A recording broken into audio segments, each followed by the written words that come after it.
Abraham Lincoln का अपने पुत्र के शिक्षक के नाम संदेश। इस पत्र को लगातार आगे बढ़ाते हुए आज फिर मैं एक नए गुण को विकसित करने का प्रयास कर रही हूँ हमारे यंगस्टर्स में, जिनमें ईगो हाई लेवल का है, खासकर से तब जब उनके दोस्त उनके साथ हों और माता पिता उन्हें किसी भी कार्य के लिए, पैसे देने के लिए, किसी भी चीज़ के लिए मना कर देते हैं। तो इनका इतना ईगो हर्ट हो जाता है कि हम बता नहीं सकते वो क्या क्या बोल देते हैं, कितना उन्हें गुस्सा आता है, कितना उनका जो मूड है बिगड़ जाता है, कितना उनका व्यक्तित्व पूर्णतया बिखरने की कगार पर आ जाता है। उस समय किस प्रकार इमोशन को संभालना है, हे शिक्षक सिखाइए उसे। गुरुदेव यदि आप सिखा सकते हैं तो मेरे पुत्र में ये गुण भर दीजिए कि जब आपके माता पिता आपको कुछ भी मना करते हैं तो समझ लो वो आपकी भलाई में ही है। आपका जो मित्र सर्कल है आपके साथ हो तब भी आपको हर्ट नहीं होना है। संभालिए अपने इमोशंस को,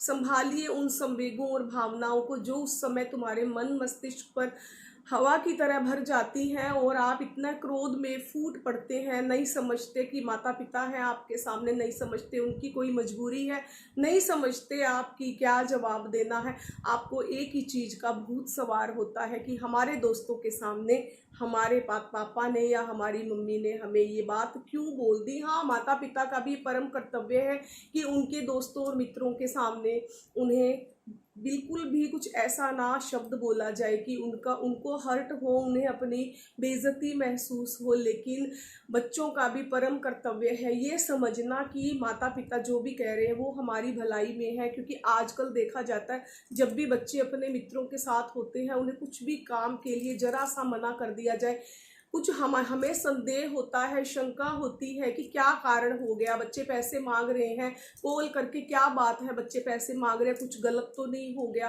कहीं कोई एक्सीडेंट तो नहीं हो गया, रोने की आवाज़ क्यों आ रही है, शोरगुल इतना क्यों हो रहा है। तो हम जो जिस बात से हम डर जाते हैं, पेरेंट्स डर जाते हैं आपके, उनको पहले शांत कीजिए। आप कॉल करके पहले उन्हें यथा स्थिति से अवगत कराइए, उन्हें पूर्ण स्थिति समझाइए, क्या मेरे साथ हुआ है, क्यों मैं पैसे मांग रहा हूँ, क्या मजबूरी हो गई है, क्या हो गया, मेरा फ़ोन से मैं कॉल क्यों नहीं कर रहा। पहले आप पूर्ण अपनी बात समझाइए और फिर अपने माता पिता से वो चीज़ की डिमांड कीजिए। अदरवाइज ना तो वो समझ पाएंगे, और जब वो आपको मना करते हैं, कुछ भी प्रश्न पूछते हैं आपसे, तो कितना बुरा लगता है, कितना गुस्सा भर जाता है। ऐसा नहीं करना है। अपने व्यक्तित्व को संभालिए। सिखा सकते हैं गुरुजी तो सिखाइए उसे।